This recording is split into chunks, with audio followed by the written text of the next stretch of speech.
नमस्कार। सलिल संदेश के सामाजिक सरोकार में आपका स्वागत है। मैं मोहनलाल मोदी आज उपस्थित हूँ श्री जितेंद्र गुप्ता जी के साथ। जितेंद्र जी, आपका स्वागत है स्टूडियो में। बहुत बहुत धन्यवाद मोदी जी। जितेंद्र जी का संक्षिप्त परिचय दें तो आप अखिल भारतीय समन्वयक हैं स्वावलंबी भारत अभियान के। पूर्व में आप लघु उद्योग भारती के राष्ट्रीय अध्यक्ष रह चुके हैं।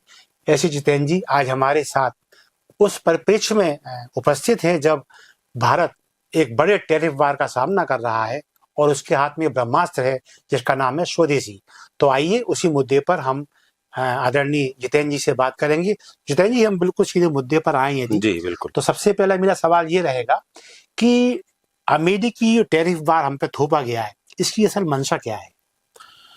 क्या है, थोड़ी पृष्ठभूमि तो बतानी ही पड़ेगी जी कि जब से WTO का स्टार्ट हुआ 90-91 के बाद, जी तब अमेरिका पूरे विश्व पर एक तरह से राज्य करना चाहता था। ये सब पूरा ग्लोबलाइजेशन लिबरलाइजेशन के हिसाब से। जी और जब पूरा समय आज करीब 35 साल होने को आए और उसने देखा कि उसका लाभ उसको पूरी तरह से नहीं मिल रहा। चीन कहीं ना कहीं उत्पादन में बहुत आगे बढ़ गया। चीन के बाजारों ने पूरा अमेरिका को भर दिया। साथ में भारत की जो सर्विस इंडस्ट्री और जो हमारे यहाँ के जो बच्चे, और जिस तरह से IPR में अमेरिका का अगर रुतबा है तो हमारे ही युवाओं के कारण है। बिल्कुल ठीक। तो फिर ये नियम कानून, क्योंकि तो विस्तार जिस तरह से चीन का अपने अमेरिका का स्वभाव है, पैसा पैसा पैसा, तो उनके मूल्य ही उसी तरह से हैं। तो इसलिए सब जो टैरिफ वार अभी उन्होंने जो शुरू की है, और जिस तरह से डॉलर को लेकर सब कुछ चल रहा है, तो इसमें भारत के लिए तो ये अवसर है एक तरह से बढ़ने के लिए, और हम इससे बहुत खुल के निकलेंगे। तो यदि हम इसमें आर्थिक तौर पर और अन्य कोई दुष्प्रभाव भारत पे पड़ते देखते हैं तो उनका कुछ उल्लेख करना चाहिए। कुल मिलाकर सीधे सीधे तुरंत में तो लगता है कि जिस तरह से उन्होंने टैरिफ लगाया है, अब आप देखिए दवाइयों पर नहीं लगाया, क्योंकि दवाइयाँ उनकी लाभदायक है, और हमारे 10 रुपए की चीज को वो 150 रुपए वसूलते हैं एक तरह से, अगर रुपयों में देखा जाए। तो थोड़ा बहुत आएगा व्यापार पर फर्क, लेकिन हम जल्दी उभर जाएंगे। जिस तरह से भारतीय नेतृत्व ने दूसरे 40-50 देशों में, हमारे चाहे वो गारमेंट इंडस्ट्री हो, जेम्स की हो, उसकी बातचीत शुरू की है, और तुरंत में ही हम देख ही रहे हैं अभी जिस तरह से चीन के अंदर ये सब पूरा चल रहा है, जो अभी एक नया समीकरण। और अगर भारत, चीन और रूस, एक तरह से ये भी अपने आप में महाशक्तियां हैं, और जिस तरह का विश्व में भारत का लोकतंत्र है, हम इससे जल्दी ही उभर के बाहर आएंगे। बिल्कुल।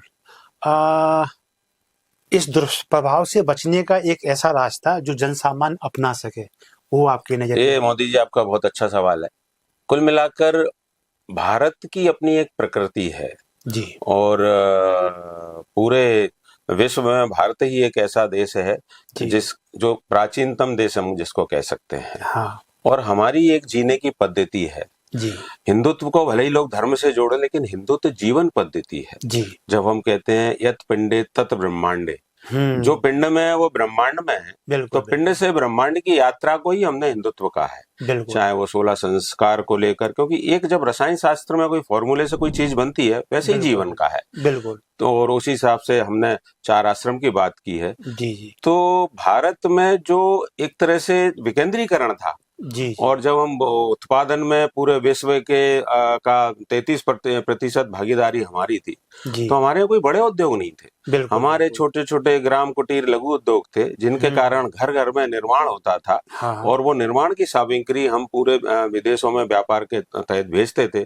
तब कोई रुपया डॉलर नहीं था, तो हमारे देश में धातुओं का विनिमय था, और उस तरह से प्रचुर धातुएं थी, इसलिए सोने की चिड़िया कहा। बिल्कुल। तो ये जो पूरा अभी चल रहा है, इसमें कहीं ना कहीं एक स्वर्णिम काल की तरफ भारत जाएगा, और दोबारा ये पूरा संदेश है। और हम अपने कुटीर लघु और विकेंद्रीकरण, जिस तरह से आपने मेरा परिचय में लिया, स्वावलंबी भारत अभियान, जिसका कि मैं अखिल भारतीय सह समन्वयक हूँ, और पूरा यही है इसका पूरा मंत्र, विकेंद्रीकरण जी, उद्यमिता जी, स्वदेशी और सहकारिता जी। तो ये जैसे जैसे नीचे जाएगा, मेरा जिला मेरा देश, मेरे जिले में रहने वाली आबादी, वहीं का उत्पादन और वहीं का खपत, तो हम दोबारा अपने पैरों पर खड़े होंगे और पुरानी स्थिति में आएंगे। स्वदेशी जागरण मंच और स्वावलंबन का एक आपसी संबंध स्पष्ट दिखाई देता है। तो इसे हम एक अलग प्रकोष्ठ माने या फिर स्वदेशी ने ही इस स्वावलंबन अभियान को आगे बढ़ाया है? नहीं, ये तो स्वदेशी का ही एक है। मतलब कुल मिलाकर हम सब एक विचार परिवार से जुड़े हैं जी, और जी। उसके तहत अन्य संगठन जैसे परिचय में लघु उद्योग भारती आया है, जो लघु उद्योग जी। क्षेत्र में काम कर रहा है। जी, और जी। मैंने तो मेरी यात्रा तो भोपाल से ही शुरू हुई। बिल्कुल, बिल्कुल। 1995 से लेकर मैं फिर राष्ट्रीय अध्यक्ष भी रहा। जी, जी। तो लघु उद्योग हैं जो निर्माण का क्षेत्र है, सहकार हुँ। भारती है जो सहकार क्षेत्र में काम करती है। फिर युवाओं में काम करना है तो हमारे जो शिक्षा से हमारे जो संगठन जुड़े हैं, बिल्कुल। विद्या भारती है, अन्य संगठन भी है, क्योंकि केवल बिल्कुल, बिल्कुल। शिक्षा क्षेत्र में विद्यार्थी परिषद, तो युवाओं में वो नौकरी देने वाले बने, ना कि बिल्कुल, नौकरी बिल्कुल। लेने वाले ये स्वावलंबन का एक इसलिए ये वारस। स्वावलंबन का ये पूरा जी, जी। इस अभियान के तहत चल रहा है। जी, और जी। पिछले 4 साल से ये धरातल पे आज हम 550 जिलों में अपनी टीम 11 के द्वारा पहुंचे हैं और जी, ये सब जी। काम ठीक तरह से चल रहा है। एक आम आदमी जो स्वदेशी विदेशी में भेद नहीं कर पाता, उसके लिए ऐसा कोई गुरु मंत्र के सहज वो ये समझ जाए कि मुझे करना क्या है स्वदेशी के लिए? इसके लिए अभी जो जनजानगढ़ का कार्यक्रम चल रहा है, विदेशी स्वदेशी की सूचियां स्कूल कॉलेज में, स्वदेशी संकल्प, जी। फिर सोशल मीडिया के द्वारा भी, हैशटैग के द्वारा भी। अच्छा। और आपने अच्छा पूछा, इस तरह की सूचियां जिसमें तुरंत समझे कि जी, जी। क्या स्वदेशी है क्या विदेशी है। अच्छा, तो अच्छा। उसमें सौंदर्य प्रसाधन के क्या है, तो नहाने का आइटम क्या है। अच्छा, इस तरह अच्छा। से ये बहुत चल रहा है और जी। नीचे तक जा रहा है, हर जिले में, हर घर में। जिस तरह से मैंने पहले कहा, हर घर स्वदेशी हर युवा उद्यमी, उसके तहत इस अभियान में ये जी। कार्य अच्छी तरह से हो रहा है। एक चीज देखने में आ रही है कि प्रधानमंत्री श्री नरेंद्र मोदी लाल किले की प्राचीर से स्वदेशी को लेकर पहले से जोर दे रहे थे। तो या तो हम ये कहें कि वो एक पुरातन जो गौरवशाली हमारा अतीत है उसकी ओर लौटने का उनका प्रयास था, या फिर वो समझ गए थे कि आने वाले समय में एक ऐसा समय भी आ सकता है जब हम पहले से मजबूत होने की आवश्यकता है। जब से ये नेतृत्व का परिवर्तन हुआ और एक तो भारत की दृष्टि से जो स्वदेशी की तरफ फोकस होना चाहिए था, उस तरफ हमारे वर्तमान शासकों ने थोड़ा ध्यान दिया है। जी। और स्वदेशी, और क्योंकि वोकल फॉर लोकल और वन डिस्ट्रिक्ट वन प्रोडक्ट, ये बात तो चली रही थी, लेकिन और प्रचुरता से जिस तरह से उन्होंने आह्वान किया है कि हर दुकानदार अपने दुकान के बोर्ड पर यहाँ स्वदेशी सामान मिलता है। और उन्होंने बिल्कुल स्पष्ट तौर से पिछले अभी 2 महीने से बात चल रही है कि हमको वही भारतीयों को आग्रह किया है कि वही हम खरीदें जिसमें हमारा पसीना बहा हो। तो कुछ नीतियों में भी परिवर्तन आएंगे, जिस तरह से उन्होंने जीएसटी की बात की है, और जीएसटी में जिस तरह से परिवर्तन आएगा, और बाकी नियमों में भी काफी सरलीकरण हुआ है। तो मुझे लगता है कि जो उनके मन में था और जो जिस विचार के लिए वो चल रहे हैं, वो शीघ्रता से अब धरातल पे आएगा। स्वदेशी का एक हम पूरा आभा मंडल देखें, कार्यक्षेत्र देखें, तो उसमें 3 वर्ग प्रभावित होते हैं और वो महत्वपूर्ण भूमिका भी रखते हैं। एक निर्माता जो किसी चीज का प्रोडक्शन कर रहा है, एक व्यापारी जो उस वस्तु को उपभोक्ता तक ले जा रहा है, और एक फिर उपभोक्ता जो उसका उपभोग कर रहा है। ये तीनों में सामंजस्य कैसे हो और ये तीनों अपने अपने दायित्व कैसे निभाएं, कृपया इस पर थोड़ा रोशनी डालें। अच्छा सवाल है आपका, क्योंकि ये पूरा एक तरह से हम इसको कहते हैं अपने यहाँ उद्योग परिवार जी।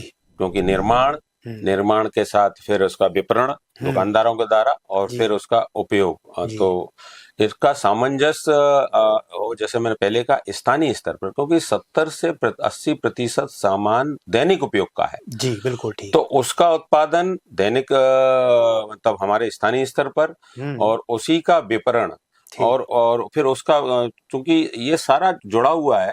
और पहले हमारे यहाँ सामान जनसामान्य चीजें होती थी। मुझे अच्छी तरह से याद है कि घर के पास की बेकरी में ही माताजी हमारा कुछ तो भी बना के, जिस तरह से आटा और वो देती थी, हम बिस्किट बना के लाते थे। साबुन की छोटे छोटे फैक्ट्रियां थी, तो साबुन का पानी लाते थे धोने के लिए। तो ये जो पूरा चक्र एक बाजारीकरण, क्योंकि इस 30-35 साल में जो हुआ, विश्व एक बाजार, और हर उस दृष्टि से जो चीजें हुई है, तो ये तीनों के सामंजस्य से ही हम दोबारा अपने पैरों पर खड़े होंगे। जी जी। और उस ओर हम बढ़ रहे हैं।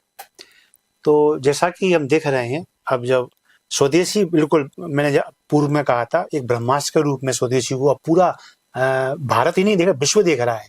क्योंकि जिस तरह से भारत के इर्द गिर्द अब चीन, रूस जैसी महाशक्तियां आकर्षित हो रही हैं, जेलेंस्की जैसे लोग अब ये उम्मीद कर रहे हैं कि ट्रम्प फेल हुए, शायद अब मोदी जी कुछ कर जाएं।